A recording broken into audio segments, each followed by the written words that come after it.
You're listening to an Airwave Media Podcast. This podcast is brought to you by Carvana. Got a car to sell but no time to waste? Hop on to Carvana.com to get a real offer for your car in seconds. All you have to do is enter your license plate, answer a few quick questions, and if you accept the offer, Carvana will pay you as soon as you hand the keys over. They even offer same-day pickup in many cities. Save your time, score some cash, and sell your car the convenient way to Carvana. Pickup times vary. Fees may apply. Shopping is hard, right? But I found a better way. Stitch Fix online personal styling makes it easy. I just give my stylist my size, style, and budget preferences. I order boxes when I want and how I want. No subscription required. And he sends just for me pieces, plus outfit recommendations and styling tips. I keep what works and send back the rest. It's so easy. Make style easy. Get started today at stitchfix.com/Spotify. That's stitchfix.com/Spotify.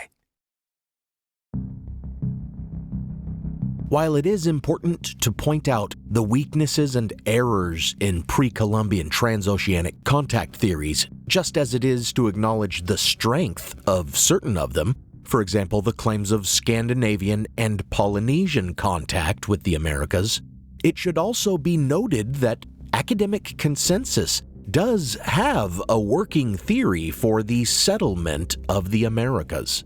And it was Asian peoples that are believed to have spread across the American continents. The difference here is that we are not talking about established and recognized cultures making contact with existing indigenous people. Rather, we're talking about Paleo-America in the late Pleistocene, when the migration of early humans from Central Asia and Siberia across a land bridge at Beringia or along coastlines using ancient watercraft led to the dispersal of human beings and the growth of Clovis culture and ancient Native American peoples. Archaeogenetics bear out this version of ancient history, so it's not a speculative model. When we talk about the transoceanic contact theories, as we explored in part 1 of this series, we're talking about cultures of a later age crossing the ocean and encountering the descendants of the early humans who had migrated to the Americas. Yet much like the competing claims about transoceanic contact, there are also competing claims about the origin of the Clovis culture and the settlement of the Americas. One recent hypothesis has it that ancient America was actually settled by early humans of the Solutrean culture. This would mean that North American native peoples were actually descended from ancient Western Europeans rather than Central Asians, as the Solutreans were ancient cave dwellers in the Iberian Peninsula, where today we find the south of France, Spain, and Portugal. Much like the consensus view of the settlement of the Americas with its notion of Beringia, the Solutrean hypothesis says that there used to exist an ice shelf connecting Europe to the Americas, along which Solutreans traveled in watercraft, hunting for subsistence along the way. As evidence, the similarity of bone and stone tools between the Solutrean and Clovis cultures is cited. The hypothesis has failed to garner broad support, however, because of a lack of evidence and some problems with chronology. There is too great a gap of time between the cultures to indicate that one was descended directly from the other. And the similarity of tools can easily be viewed as an instance of quote-unquote convergence, when two entirely unrelated cultures develop similar technology independently. In fact, the difference between Solutrean and Clovis arrowheads is enough, some argue, to prove their separate development. Lastly, it is simply not certain that such an ice shelf existed, which would have made their crossing of the Atlantic far less feasible. And even if it did exist, there's also a lack of evidence that it would provide the rich wild game that such migrating peoples would have needed to survive. Regardless of the problems with the Solutrean hypothesis, though, it has been embraced by a certain group of people. Their support for the thesis appears not to derive from its evidence or its likelihood, but rather from its perceived implications. White supremacists have embraced the hypothesis as fact, adding it to their rhetorical quiver. No longer, in their view, could white Europeans be called the colonialist invader who had eradicated Native American populations and seized their lands. No, now they could claim that the original inhabitants of these lands were Europeans, and thus whites. As the Clovis culture disappeared, white supremacists argue that this was the true genocide.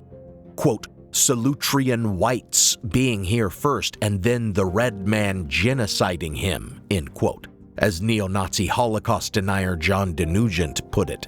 To him, the story of the Americas, quote, is the story of the first whites to build a great culture and how they were crushed and died in slavery and agony after they became a minority in their own country, end quote. Thus, even though scholars doubt Solutreans were quote-unquote white, we find, as we have time and again, that false and dubious history is being exploited to serve ideology.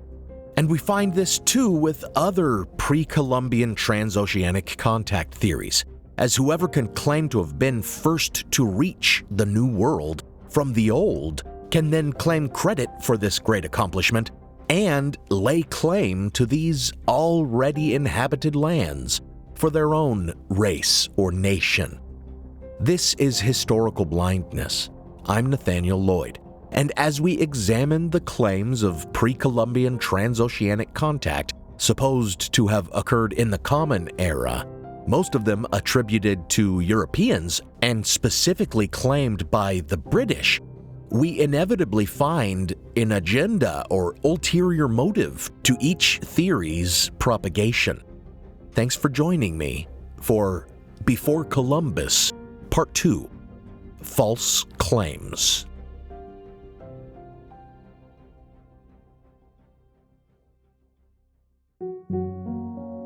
Before we start the episode, I want to thank my new patrons, Dominique, James Heron, Justin Walker, and Stephen Riggleman.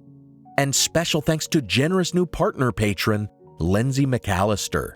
Thanks so much to all of my patrons. Patrons of the show get access to a special feed with ad-free and exclusive episodes. I typically release a patron exclusive during each off week, making this a weekly podcast for patrons. For example, after my episode on the Kensington Runestone, I released a minisode on another hoax related to Norse contact with the Americas, the Vinland Map. And after the first part of this series on pre-Columbian transoceanic contact theories, I released a minisode about Gavin Menzies and his claims that a Chinese fleet landed in the Americas and circumnavigated the globe in 1421. If you hear the word minisode and think these pieces are short and insubstantial, they're actually fully produced and researched episodes, usually around 10 to 15 minutes in length and sometimes longer. That last one was 17 minutes.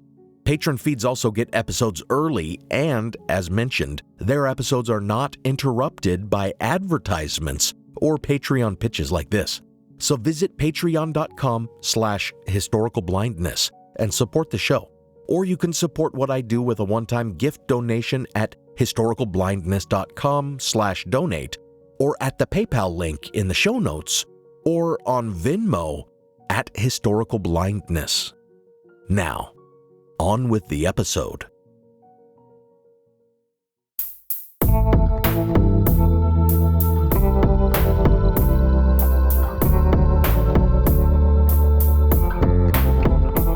Welcome to Historical Blindness. As illustrated with my example of the Solutrean hypothesis and its exploitation by white supremacists, these ideas are not ancient history, even if they are about ancient history. They are made relevant today, used by racists and ideologues to bolster their false claims. And I use the term in two senses, meaning inaccurate assertions and also falsely laying claim to being the first people or nation to have made the trip to the New World. And the examples don't cease with white supremacists. In 2014, far-right nationalist Turkish President Recep Erdogan claimed, quote, Muslim sailors reached the American continent 314 years before Columbus in 1178, end quote. In this case, the claim of Muslim contact with the Americas served his purposes of stoking religious pride. When challenged on the claim, he doubled down, asserting that the theory is supported by, quote, very respected scientists in Turkey and in the world, end quote. In fact, this claim is a fringe belief, even among Muslim scholars. It can be traced back to a controversial article in 1996 by historian Yusuf Maroueh, who states that in Columbus's own papers, he described seeing a mosque on a hill in Cuba. This report only exists in Bartolomé de las Casas's relation of Columbus's voyages, redacted from Columbus's papers. And if one reads it, it is clearly just talking about a hill. Specifically, he notes that among the mountains near Bahia de Barie, quote, one of them has another little hill on its summit, like a graceful mosque, end quote. So it is purely based on a simile, a little metaphor used to describe a natural land formation. And after all, if Columbus had really seen a literal mosque, it certainly would have warranted more than a passing mention. Some proponents of pre-Columbian Muslim contact with the Americas also cite a 10th century work that mentions a legend of a voyager named Koshkash, who sailed beyond the Strait of Gibraltar into the quote-unquote surrounding sea and returned with treasure after everyone had given him up for dead. Even this 10th century source regards the story as myth, though, emphasizing that the Atlantic could not be navigated, and if it were true, it wouldn't mean an Atlantic crossing, as there are plenty of nearer places to find beyond the Mediterranean without risking the open ocean. Nevertheless, even if the story is fringe and not widely believed, or even insupportable, if its implications are to a leader's liking, then it may be amplified in order to, as in this case, stoke pride, or to advance a claim on the land said to have been visited. Such has been the case since the time of Columbus, as we saw with Gonzalo Fernández de Oviedo's amplification of the claim that if the New World had been reached before Columbus at all, it had been by the accidental drift voyage of a Spanish caravel. And among the countries particularly eager to believe any claims that it was they who had actually found the New World first, Spain's rival, Elizabethan England, was a particular offender.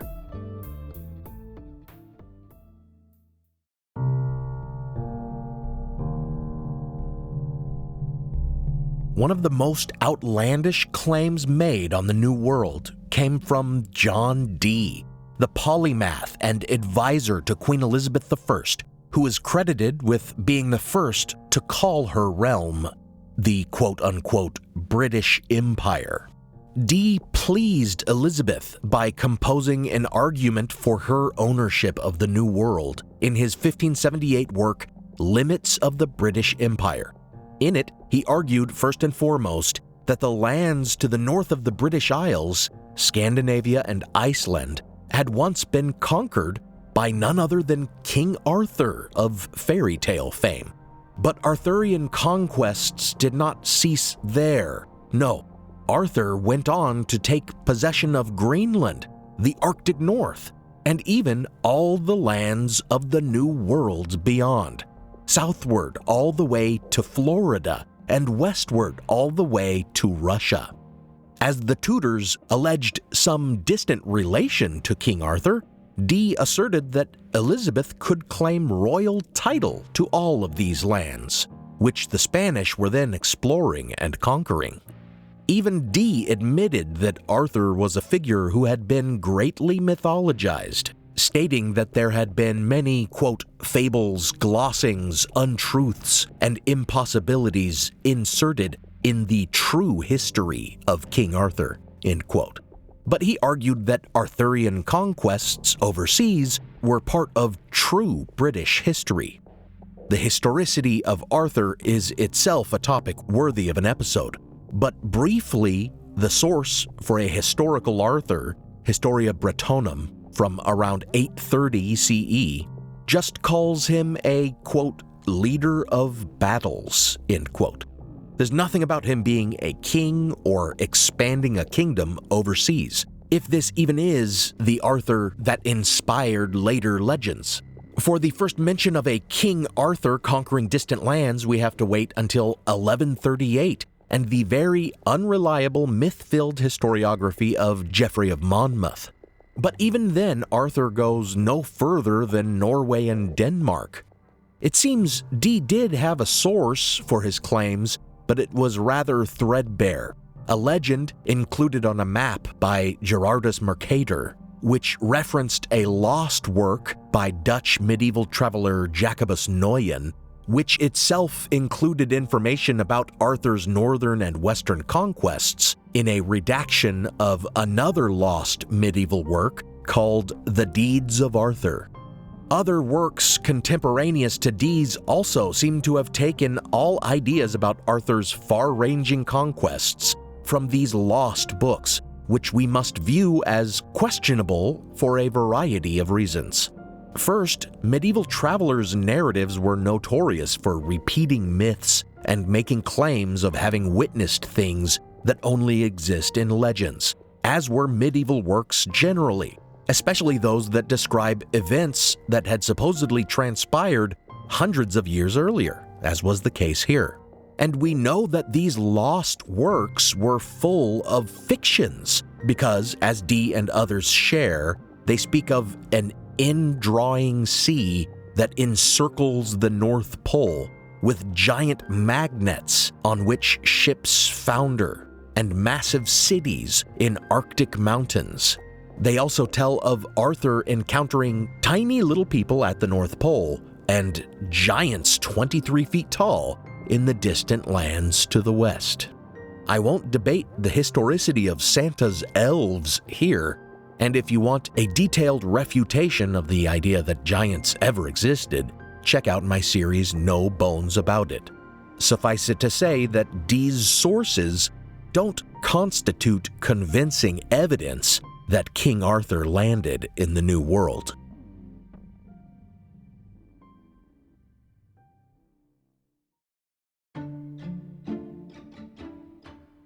John Dee's argument did not rest alone on claims from medieval Arthurian legend, however. He also looked to medieval Irish legend, specifically the story of St. Brendan the Navigator. Brendan of Clonfert was an Irish monk, famed for establishing a number of monasteries, as well as for a legendary voyage in which he was said to have discovered an earthly paradise, the Isle of the Blessed, a promised land of the saints. While Brendan lived from the 5th to the 6th centuries CE, the narrative of his voyage does not appear until the 10th century in its earliest form, though there is some indication that it was circulating in lost works before then.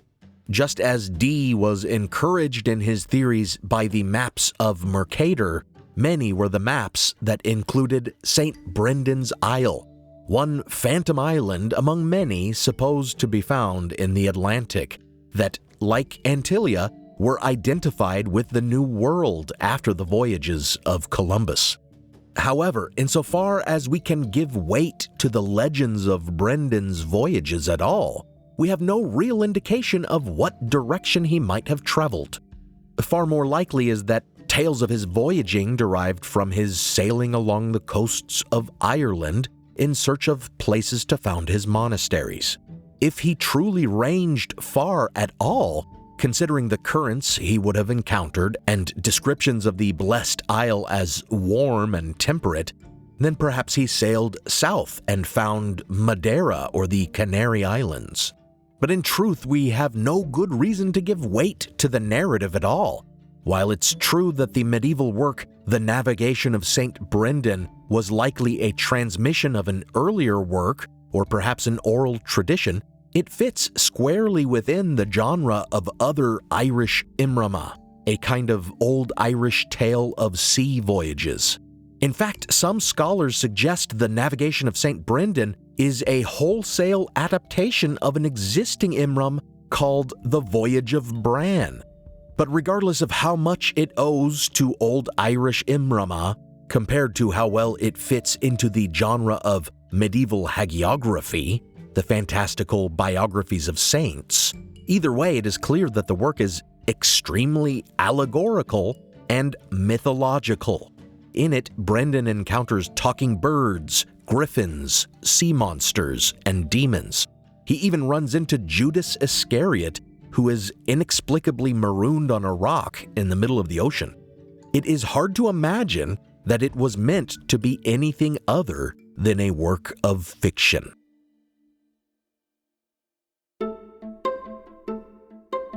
Nevertheless, even works of mythology and medieval fantasy look reliable as historical evidence if you are eager to make a case that your nation or people reached the Americas first, it seems.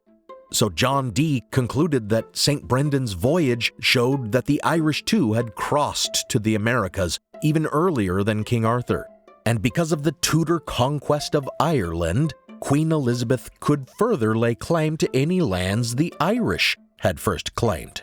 The tale of St. Brendan the Navigator and the idea that Irish monks had settled in the Americas would later prove attractive to Americans as well.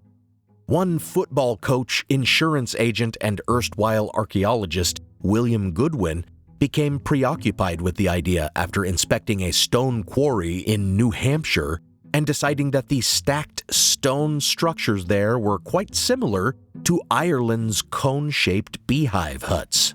So convinced was he that this site, which he called Mystery Hill, stood as evidence of Irish monks settling America, that he bought the site and further studied it.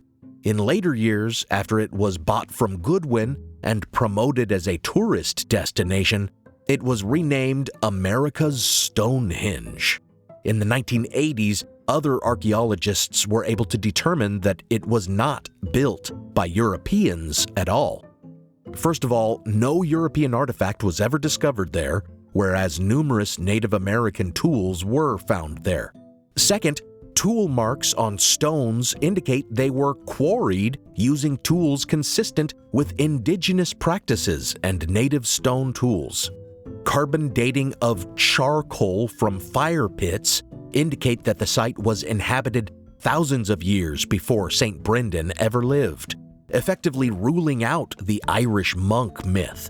And it turned out that of the several stone structures that had been assembled at the site and appeared similar to Irish structures, some of the stones used bore modern drill marks, indicating that the structures were likely raised in more recent years, likely by William Goodwin himself, who was so devoted to his theory that Irish monks had reached America that he seems to have faked evidence to lend his thesis more support. What might have driven Goodwin to perpetrate such a fraud? We can only speculate, but certainly any evidence of pre-Columbian Irish presence in North America would matter a great deal to Irish immigrants, who had, for much of Goodwin's lifetime, been discriminated against by anti-Catholic nativists. Perhaps Goodwin truly believed the claims he manufactured evidence to support, or perhaps he thought that convincing others of the claim would change prevalent views of Irish immigration, or perhaps he simply thought that producing evidence for the claim would help sell his book, The Ruins of Great Ireland in New England.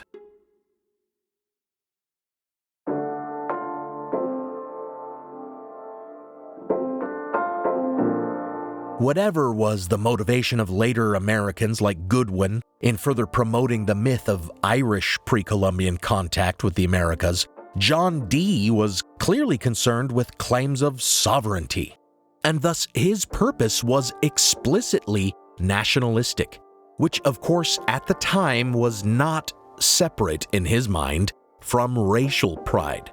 And we find that he did not alone rely on the myths of St. Brendan and King Arthur to advance Elizabeth's claim on the New World. He also raised the legend of Prince Madoc of Wales, a constituent country of the UK, considered by some to have been England's first colony ever since its Norman conquest.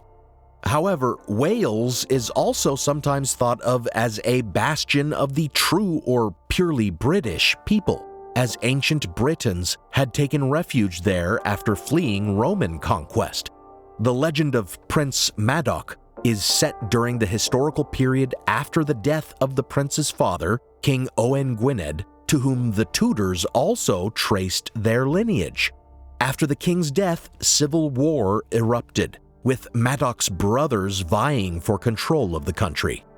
According to medieval romance, narratives which once again did not appear for hundreds of years, Madoc left Wales to escape this conflict, set sail into the great ocean, and then returned to Wales, saying he'd found a fertile land for settlement and embarking on a second voyage back to the land he'd discovered with an entire colony of Welsh men and women. At least the story of St. Brendan was believable in that it seemed to indicate a drift voyage or accidental discovery, since despite his appellation of the Navigator, Brendan was known to sometimes literally let Jesus take the wheel, ordering his monks to cease their rowing and let God direct their vessel. If the Madoc story were to be believed, the Welsh prince successfully navigated an Atlantic crossing in the 12th century, not once, not twice, but 3 times. In reality, if Madoc made his voyages at all, it may have been northward to Greenland or some other land to the north.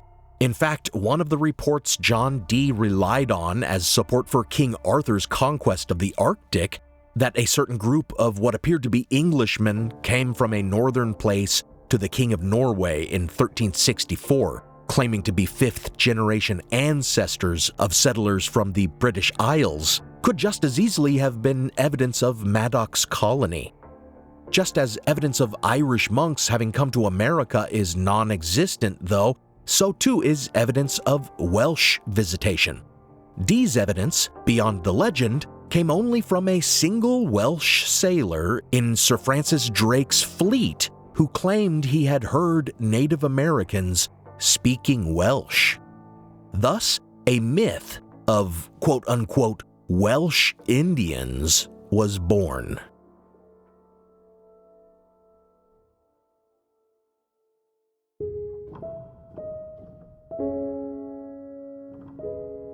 The myth of quote-unquote white Indians would rear its head quite a bit during the colonization of the New World.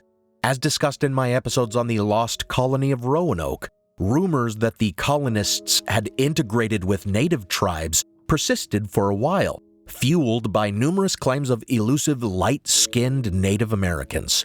And as with the myth of the lost colonists and Virginia Dare, the myth of Welsh Indians, too, would come to be exploited by those who wished to strengthen their claim as the rightful inheritors of America. It again cropped up in the 18th century when a story emerged about one Morgan Jones's 1660 encounter with the Tuscarora tribe in what would later be South Carolina, which claimed that this tribe recognized his use of English and thus ransomed him from his native captors. After the publication of this tale in a 1740 issue of the Gentleman's Magazine, the floodgates opened. In 1768, a story is published about encountering light-skinned natives who spoke Welsh and carried a Welsh Bible west of the Mississippi. In 1784, another book printed rumors of a native tribe that spoke Welsh and practiced Christianity somewhere up the Missouri River from Kentucky. And these people even spoke about Madoc as the founder of their nation. In 1790, another tale is printed about a white man captured by the Shawnee who was rescued by light-skinned Native Americans when they heard him speaking their language, Welsh. which is, of course, just a retelling of the Morgan Jones story. Gradually, this sort of urban myth, we might call it, became a fixture of tavern talk all over the American frontier, always shared second and third hand as something someone heard someone else was told, with no evidence, either archaeological or genetic, of Welsh colonies in the Americas, especially so widespread as these many stories would suggest. It is clearly just a tall tale or legend of the American West, and it was clearly used as a rationale for westward expansion. No longer did white Americans need to view themselves as invaders, for if the Welsh had preceded them, then they were simply following in the footsteps of their own ancestors. Once again, a myth of pre-Columbian transoceanic contact was used as justification for belief in manifest destiny, for a pioneer expansionism that was just another kind of colonialism, which itself was just another kind of conquest, a further genocide of native peoples under the guise of quote-unquote Indian removal.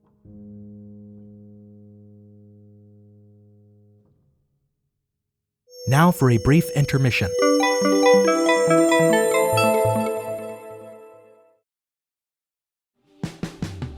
Every summer, I'm careful to avoid getting burned. My summer plans always include applying sunscreen so I can attend barbecues and protests without worrying about getting scorched. And when I make my plans by making phone calls, I also don't want to get burned by an outrageous wireless bill. That's why I switched to a Mint Mobile plan and saved enough to take a summer vacation.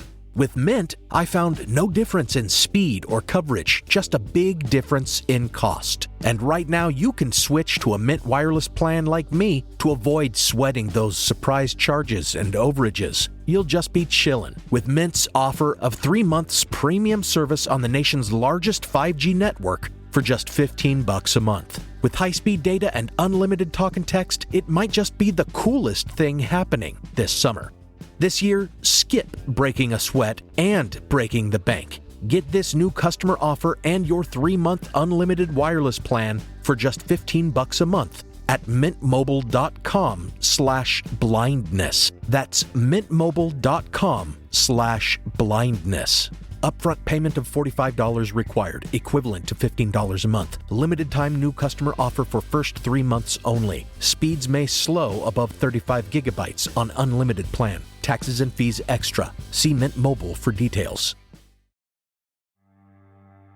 As listeners of Historical Blindness, you're no strangers to the fact that history is a lens through which we can better understand the present. Or as Shakespeare put it, what's past is prologue. History is the indispensable context without which we cannot hope to truly understand current events. You understand that, and so do the creators of the American Scandal podcast.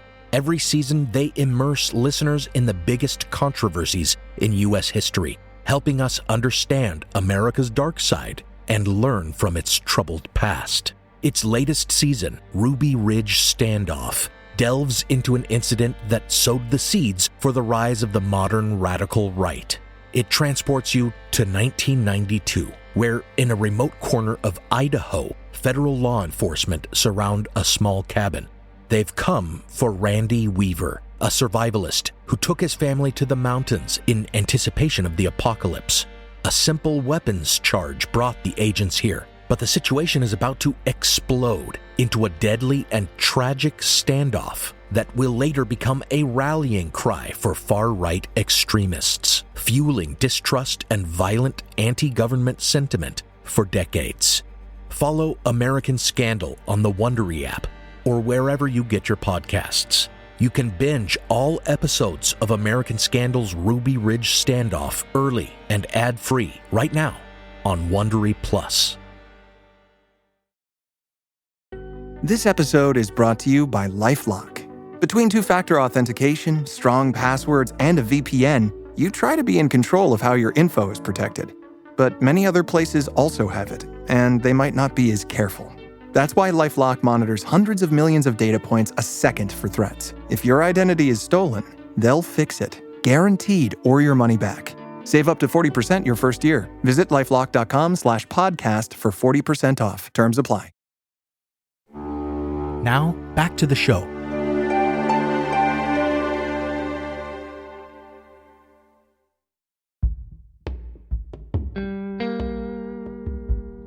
By the time that John Dee assembled his evidence for the English claim to the New World, the English had, of course, already made successful expeditions to its shores. The first of these was in 1497, when the Genoese navigator John Cabot ventured to Newfoundland and along the coasts of North America under King Henry VII's commission. This is the first known European contact with that specific region since Norse settlement of Vinland, and it embarked from the British maritime capital of Bristol, where Cabot's financial backers probably resided. Coming as it did 5 years after the first voyage of Christopher Columbus, however, Dee believed it not the strongest claim to those lands, even though Columbus came nowhere near those coasts. So he looked for some indication of pre-Columbian voyages, and he found just such a rumor in the 1527 claim by one Robert Thorne that his father, a Bristol merchant, had discovered the, quote, newfound lands, end quote, prior to Cabot's voyage. Ever since this rumor, amplified by Dee, the legend that Bristol merchants had made it to Newfoundland prior to Columbus's arrival in the West Indies has thrived, with support showing up in the 1950s in the form of an undated letter from an Englishman named John Day to an unnamed Spanish admiral, often believed to be Columbus, which describes Cabot's efforts and then, surprisingly, claims that the New World, quote, was found and discovered in the past by the men from Bristol who found, quote unquote, Brazil, end quote. This has led scholars to search for evidence of prior Bristol expeditions that might correspond to this supposed pre-Columbian discovery of the Americas by Bristol merchants, documentary evidence of which has actually been found, sort of. More than one mention of ships departing from Bristol in the 1480s in search of an Isle of Brazil have been found, though no mention of their success or return is ever recorded. And sometimes, in fact, they are noted to have returned within a couple months, declaring that bad weather caused their expedition's failures. Now, some might read these mentions of an Isle of Brazil and think, wait, how the heck did Bristol merchants know about Brazil in the 1480s? But it's not the Brazil you may be thinking of. Rather, their objective was the mythical island of High Brazil, said to lie in the waters of the Atlantic west of Ireland. Many were the 14th and 15th century maps on which High Brazil appears not far offshore of the Emerald Isle. According to Irish myth, it could only be seen once every 7 years when it emerges from the mists that cloak it, and even then it cannot be reached. Needless to say, this phantom island is not real, although some have suggested the myths might refer to Porcupine Bank, a shoal about 120 miles west of Ireland. Regardless of the actual existence of this island, though, it does seem that Bristol sailors had gone in search of it, along with, it seems, some other phantom islands, like Antillia, the Isle of Seven Cities. And as we have seen with the Antilles archipelago being identified with the mythical Antillia, as well as Coronado's continued search inland for the Seven Cities of Gold, it was not uncommon for these legendary places to later be applied to the New World. But all the available evidence only points to the existence of rumors among British sailors that such places had been visited, not to any successful contact with the Americas.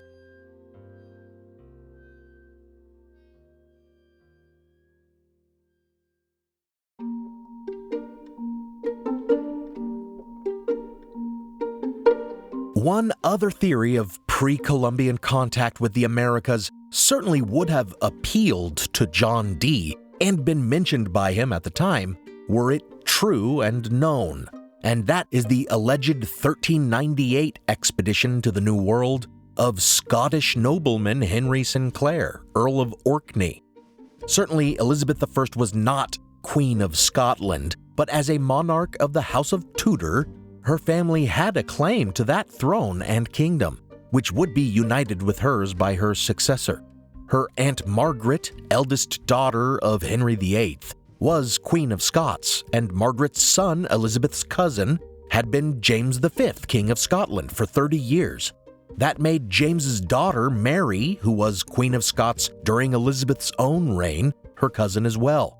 And because of the threat Mary posed as a Catholic monarch, Elizabeth had held her in captivity for a decade at the time that Dee was researching all of Elizabeth's supposed claims to the New World. That Dee did not include any report of Sinclair's alleged voyage must mean either that he didn't want to credit the Scottish with the discovery, or that the voyage had been so secret that even Dee hadn't been able to track down rumors of it, or, as is most likely, that the legend of this voyage simply had not yet developed. The first indication of this claim does not show up until 200 years later, in 1784, when a naturalist who had been present on one of James Cook's voyages, Johann Reinhold Forster, tried his hand at writing a history of the New World discoveries and identified Sinclair with a certain mysterious figure named Prince Zikmini, described in a 16th century book by Venetian Niccolo Zeno. In this book, Zeno produced letters by his 14th century ancestors to Zeno brothers, as well as a map they had supposedly drawn, and it detailed how they had found themselves shipwrecked on a populous island south of Iceland, about the size of Ireland, called Frislanda, or Frisland. A ruler of certain portions of this island kingdom, Prince Zikmini, then undertakes a voyage across the Atlantic with the Zeno brothers, reaching Greenland. So, first of all, this book never claimed that Zikmini went to the Americas, only that he explored Greenland a bit. Second, this huge island, Frisland, which would go on to appear on numerous maps thereafter, is a fantasy place, another phantom island that does not exist. To Forster, the 18th century naturalist writing his history of North Atlantic discoveries, though, it seemed real enough. He imagined at first that it must have sunk like Atlantis, but then he had his real stroke of inspiration. Perhaps Frisland was Orkney, though never mind that Orkney was tiny and Frisland was said to be huge. And perhaps the name Zikmini, too, was just a corruption of Orkney somehow, though it doesn't strike the ear as such. After all, wasn't Henry Sinclair called the, quote, Admiral of the Seas, end quote, descended from so-called, quote-unquote, Sea Kings? In reality, though, this was only an inherited title of his noble lineage, Lord High Admiral of Scotland, and there's no historical evidence that Sinclair was ever an explorer.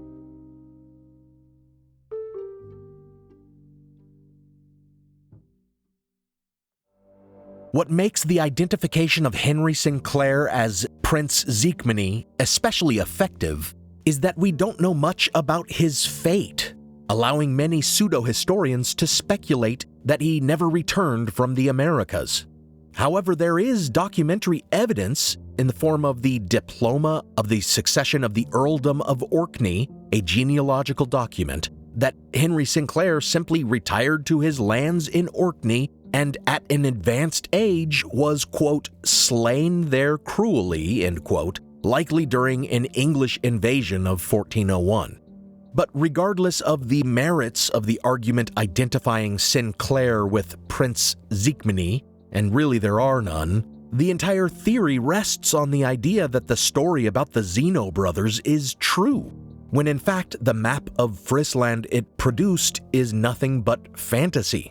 Indeed, most scholars accept that it was nothing more than a hoax perpetrated by their ancestor Niccolò Zeno, as it has been proven that the ancestors he made these claims about, the Zeno brothers, were in Venice at the time he claims they were gallivanting around the Atlantic. So, in the end, the entire basis for the claim that Henry Sinclair traveled to the New World in 1398 is based on a work of fiction that doesn't mention him by name and is actually about a voyage to Greenland. Nevertheless, this flimsy foundation has been enough for later writers of pseudo-history to build an elaborate myth, and one load-bearing pillar of that myth is the stone artwork in Rosslyn Chapel, a 15th century Scottish church that was built by William Sinclair, the grandson of Henry Sinclair.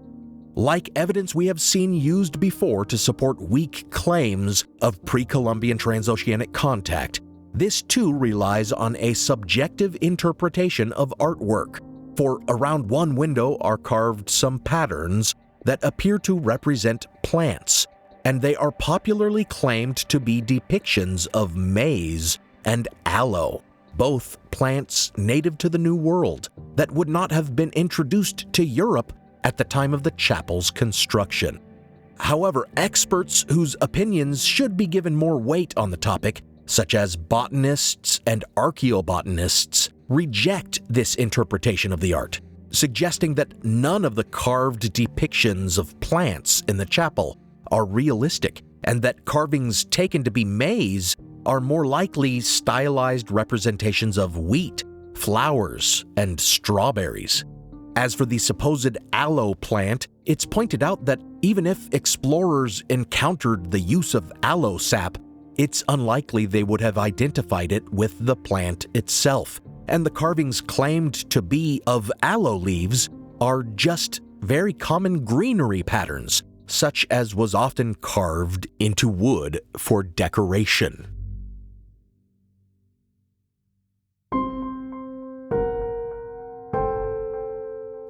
If the name Rosslyn Chapel is familiar to you, it's likely because its supposedly mysterious carvings were made famous by Dan Brown's The Da Vinci Code, which suggested it was all wrapped up in the conspiracy theory about the Holy Grail, Freemasons, and Templars. Yep, that's right. Here we go again. It always goes back to the Templars. And the claims about Henry Sinclair's imaginary voyage to the New World are no exception. Of course, Dan Brown took basically all his ideas from the granddaddy of pseudo-historical conspiracist bestsellers, Holy Blood, Holy Grail, which makes a variety of claims about the Holy Grail being the bloodline of Christ, which they connect to none other than the lineage of Henry Sinclair. You can read in my old episode, The Priory of Sion and the Quest for the Holy Grail, or Lincoln's Links and Plantard's Plans, about how the entire theory presented in this book was founded on a hoax. And you can further read about the origin of the Holy Grail myth as fiction in last year's The Quest for the Truth of the Holy Grail. In short, there is really nothing to any of them, just as there is nothing to the many claims that artwork within Rosslyn Chapel reflects Masonic imagery, which imagery and symbolism didn't even develop until the 18th century, hundreds of years after the church was built, when Masonic lodges evolved from operative masonry, which regulated stonemason guilds, to the esoteric boys' clubs of speculative Freemasonry that we know today. But there has long been a notion that the Knights Templar, the wealthy Christian military order that arose during the Crusades, about which I've had many an occasion to talk, somehow survived its disbanding in 1312 and was absorbed into Freemasonry, especially Scottish Freemasonry, which claim ties nicely in with the further claim that Scotsman Henry Sinclair was an agent of the Knights Templar and that his voyage to the Americas was really a Templar expedition. Many are the claims about the survival of the Templars, and central among them is the idea that when King Philip IV arrested them and charged them with heresy, most likely in a bid to seize their wealth, the knights had had some foreknowledge and had put their vast treasure onto a fleet of ships at La Rochelle. In truth, the Templars had no extensive fleet of their own, instead relying on rented ships when ships were needed. And when they sailed to the Holy Land, they typically sailed out of Marseille and Barcelona, not La Rochelle, which was a merchant seaport. They did have a presence at La Rochelle, but it is unlikely they could have managed such a feat under King Philip's nose. It seems these rumors started in the wake of the order's suppression, when a group of Templars were tortured to elicit confessions to heresies like spitting on the cross. Among the dubious confessions extracted under torture was one knight's claim that, quote, the leaders of the order, having foreknowledge, fled, and that he himself met Brother Gerard de Villiers leading 50 horses, and then heard someone say that he sailed out to sea on 18 galleys, while Brother Hugo de Chalon escaped with the entire treasure of Hugo de Perraud, end quote. The actual existence of this treasure itself is questionable, but as we see, the origin for the story of the Templar escape, besides being untrustworthy because it is given only by one man, secondhand, under torture, also doesn't mention La Rochelle, and seems to suggest the quote-unquote treasure was not taken on a galley.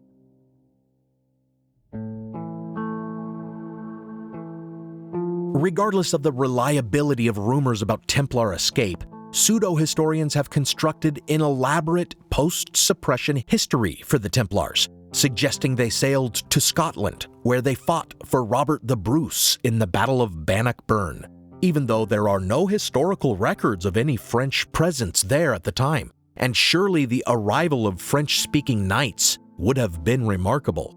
In fact, there is evidence of one former Knight Templar being present at Bannockburn, but he fought for the English.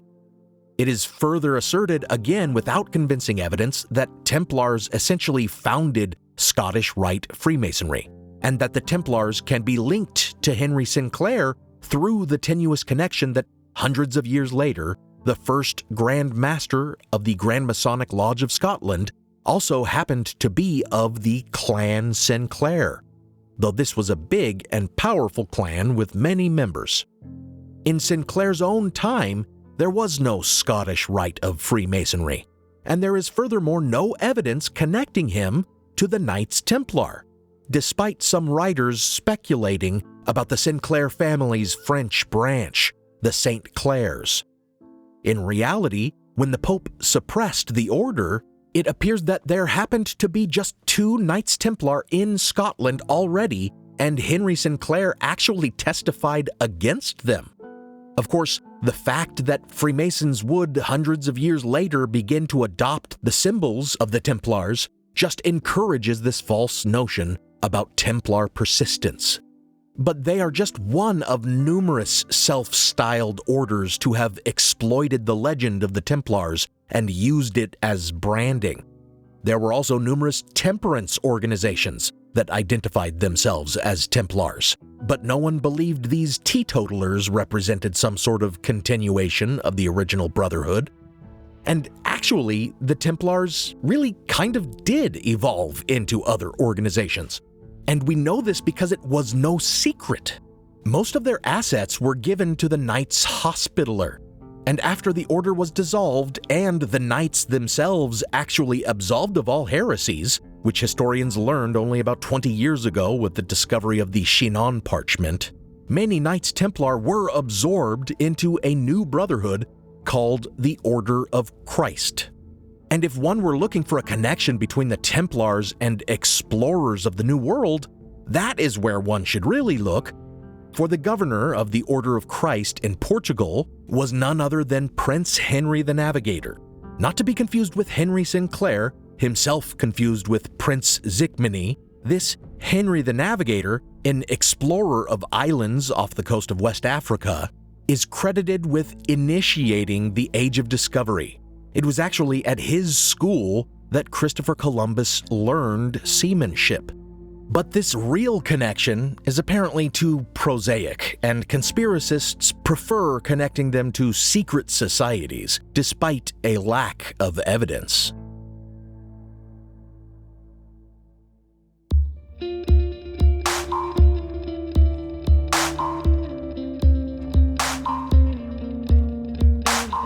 While the alleged evidence left behind by Henry Sinclair of his supposed Templar-sponsored voyage to the New World is really only a conglomeration of hoaxes and rumors and myths and artwork being squinted at by people who want to believe, what evidence might his voyage have left here in the Americas? Well, it's not too convincing this side of the Atlantic either. The only support that tends to get raised is the existence of a couple puzzling landmarks in New England. One is the Newport Tower in Rhode Island, an old stone mill that has served as quote-unquote evidence for numerous pre-Columbian transoceanic contact theories. Carl Christian Raffin argued that it was a Norse tower. Gavin Menzies argued that it was proof that Chinese explorers had landed in America. And of course, it is also said to have been constructed by Henry Sinclair's Scottish Templars. There is no real reason to spend much time disputing the idea. The Newport Tower is none of those things. It is a 17th century style windmill, and the mortar used in its construction has been conclusively carbon dated to the latter 1600s. So much for the tower. But about 75 miles north of there in Westford, Massachusetts, about 26 miles inland from the Atlantic coast, there was found in the late 19th century what seems to be a carving in a boulder that looks like the outline of a sword. William Goodwin, the promoter of the America's Stonehenge site, claimed it was a Norse sword. But in the 1950s, it was suggested that it looks more like a 14th century pommel sword like those used in North Britain, and that the figure of a medieval knight could furthermore be discerned surrounding the sword. So it came to be called the Westford Knight, and once it was connected with the Sinclair myth, it was dubbed Sinclair Rock, and the completely fictitious backstory was attached to it about it being a memorial effigy for one of Sinclair's Templar knights who had died while his expedition explored the countryside.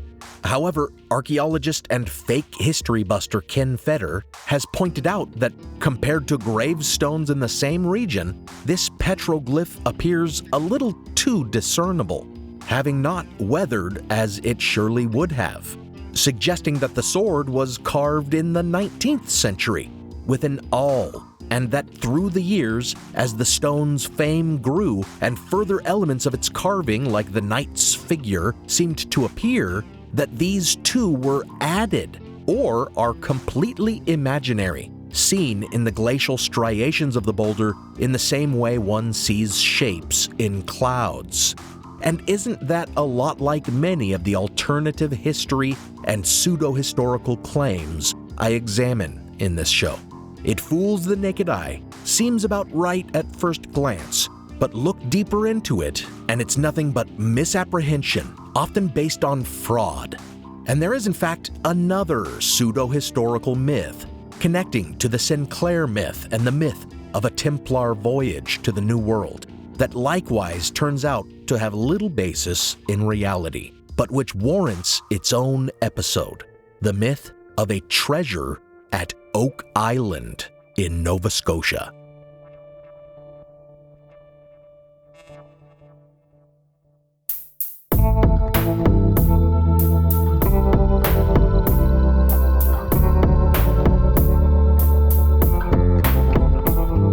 Thanks for listening to Historical Blindness. Check out the blog post for this episode, which should go up on historicalblindness.com before the next episode releases, with a transcript, related imagery, and citations for further reading. As always, thanks go out to my partner patrons, Diane Lane, Robert Fisher, Joe Escott, Sean Munger, Devlin Hoff, Michael Markham, Jessica Reeves, Fred R. Groteis, Robin Naggett, Rebecca, Don Mundus, Eunice Allen Bradley, Juliet O'Connor, Jonathan Williams, Joshua Luddington, Logan Houlihan, Lily Powers, John Gowen, Lonnie Coffer, Ralph Fenn, Emma, Kevin Osborne, Ed Shockley, Benny Slater, That One Girl, Jocelyn Clausen, and Lindsay McAllister.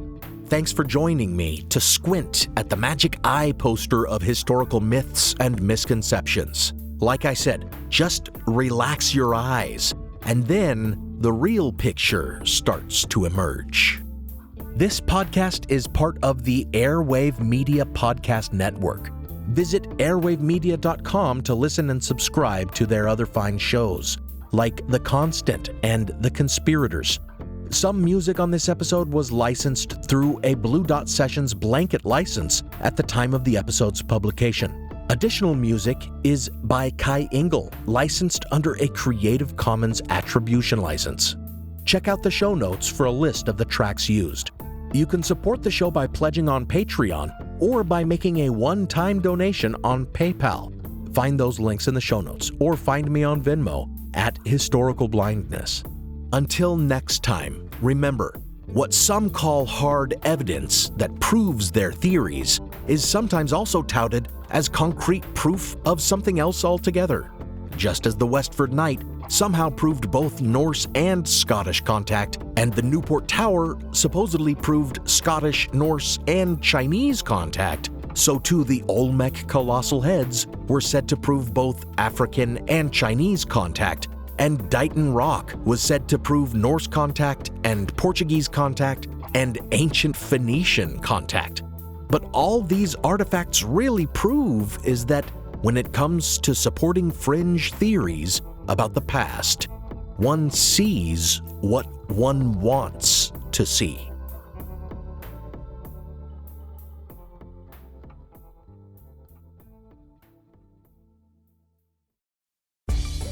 Spend less time staying in the know about all things gaming and more time actually watching and playing what you want with the IGN Daily Update podcast. All you need is a few minutes to hear the latest from IGN on the world of video games, movies, and television with news, previews, and reviews. So listen and subscribe to the IGN Daily Update wherever you get your podcasts. That's the IGN Daily Update wherever you get your podcasts. This is Jen and Jenny from Ancient History Fangirl, and we're here to tell you about Jenny's scorching historical romantasy based on Alaric of the Visigoths, Enemy of My Dreams.